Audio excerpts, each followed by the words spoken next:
Hello students, and welcome to your week 4 rundown video for our hybrid learning asynchronous humanities work. Just as in previous rundown videos, in this video I'm going to be going over all of the materials and assignments that I have in store for you this week so that you can approach those competently and successfully complete them and submit them on time.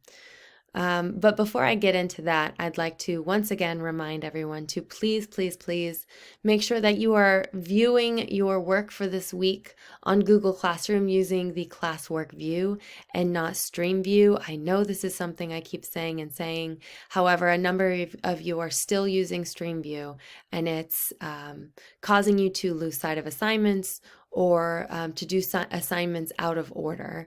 Again, the order in which I have posted these assignments is intentional.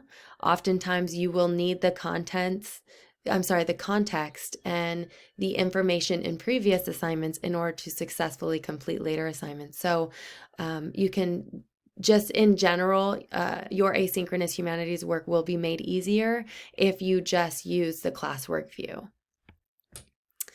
Okay, so of course, number one is always our rundown video. So that's where you should have started. And if you are watching this video, then you are on the right track.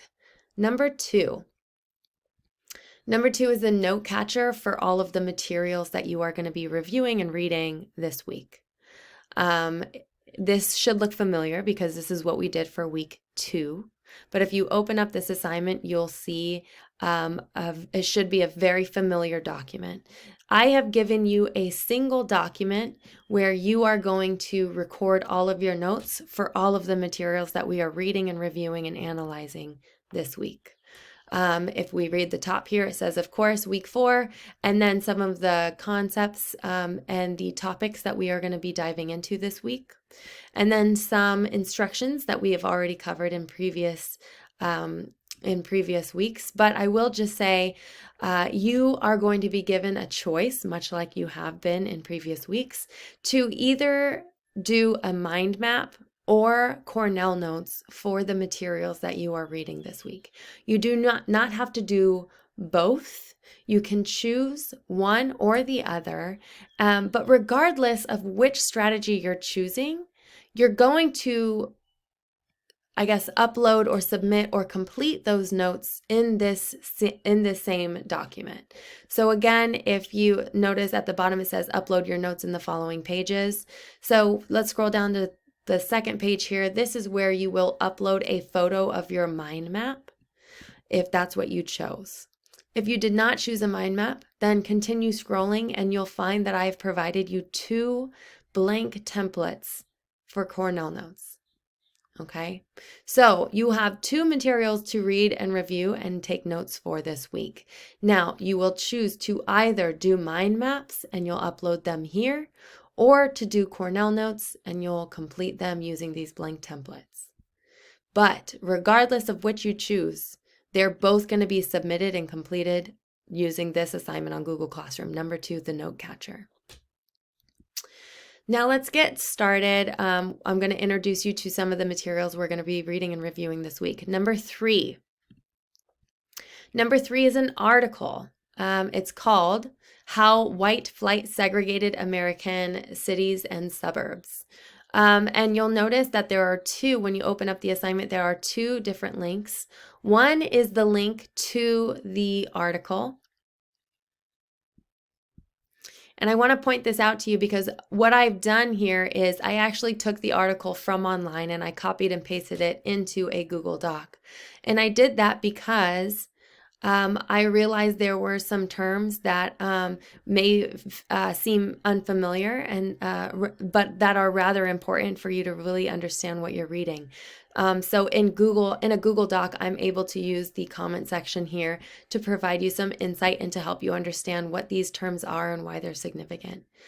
So you'll find the original. However, if you are interested in finding where the original article is, shoot me an email and I'll send you the link. But yes, so the article, as I mentioned before, is in a Google Doc.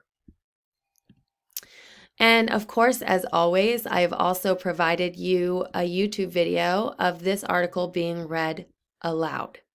So if you are somebody that likes or needs that support of hearing it read aloud to you, then you have this available for your use. However, of course, as always, just because you have this available to you, the expectation is still, of course, that you are reading along, and that you are actively engaged and participating.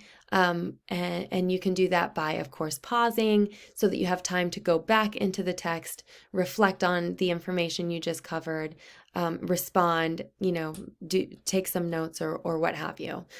Yes, you do have an audio version available to you. However, I still expect that you are actively participating and actively reading along. And of course, the notes for these are going to be recorded where? In number 2 in this document here. And then the last assignment that we have is a documentary. It's a CNBC documentary called Why Grocery Stores Are Avoiding Black Neighborhoods.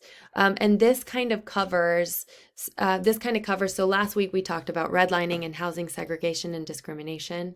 The article is going to cover white flight, which talks about the suburbs and how white families left the cities as they were becoming more diversified. And essentially, this documentary covers how those led or contributed to modern day communities that are underserved, are lacking in access to whole foods, and that are considered food deserts. So it is a rather long documentary. It's 25 minutes. However, really, I've just given you one article and this documentary. So although this is a longer documentary, I do expect that you spend the time and approach the watching of this documentary just as you would if it were an article.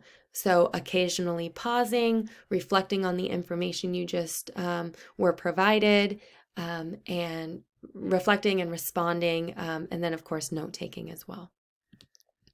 And just as number 3, of course, the notes for this assignment are going to be recorded either in a mind map or in Cornell Notes and then submitted under number 2. And that's it. That's it for this week.